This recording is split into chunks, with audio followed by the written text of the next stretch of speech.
সংগ্রামী উপস্থিতি, জুলাই যেমন ছিল আমাদের জন্য কষ্টের, জুলাই মাস ছিল নির্মমতা নিষ্ঠুরতা, তেমনি জুলাই ছিল প্রতিবাদ, প্রতিরোধ এবং বিজয়ের মাস। আজকে শহীদ পরিবারদেরকে আর্তনাদ করে বলতে হয়, তারা বিচারহীনতার মধ্য দিয়ে যাচ্ছে। তারা জুলাইয়ের আকাঙ্ক্ষার যে প্রত্যাশা ছিল, এখনো শহীদ পরিবার তা পাচ্ছে না। এর যে দুঃখজনক, আমাদের জন্য আর কিছুই হতে পারে না। অন্তর্বর্তী সরকারকে বলতে চাই, আপনারা স্বাভাবিক কোন প্রক্রিয়ায় ক্ষমতায় বসেন নাই। হাজার হাজার ছাত্র জনতার রক্তের উপরে আপনারা ক্ষমতায় বসেছেন। এজন্য আমাদেরকে সংবিধানের হাইকোর্ট দেখাবেন না। অতি সত্বর জুলাই প্রক্লেমেশন ঘোষণা করুন। এই জুলাই মাসের মধ্যে শহীদ গাজীদের স্বীকৃতি দিয়ে জুলাই প্রক্লেমেশন ঘোষণা করতে হবে।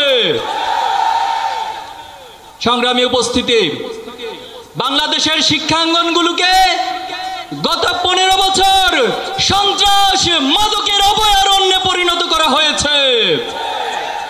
আজকে যে নতুন বাংলাদেশের স্বপ্ন তৈরি হয়েছে, বাংলাদেশের ছাত্র সমাজ, যুব সমাজ, এই দেশবাসী নতুন করে স্বপ্ন দেখতে শুরু করেছে।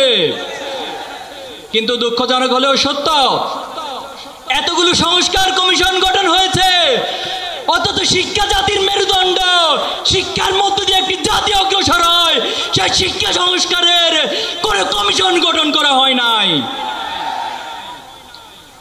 ব্রিটিশদের রেখে যাওয়া দাসত্বমূলক শিক্ষা ব্যবস্থা, পাশ্চাত্যের চাপিয়ে দেওয়া মতাদর্শের শিক্ষা ব্যবস্থা, পার্শ্ববর্তী রাষ্ট্রের মূল্যবোধের চাপিয়ে দেওয়ার শিক্ষা ব্যবস্থা আমাদেরকে দিন দিন গ্লানি টানতে হচ্ছে।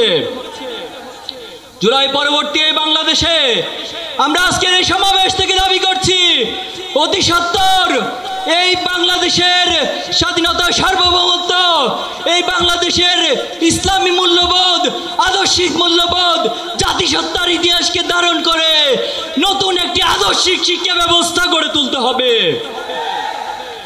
ছাত্র জনতার প্রাণের দাবি শিক্ষাঙ্গনগুলোতে দ্রুত ছাত্র সংসদ নির্বাচন।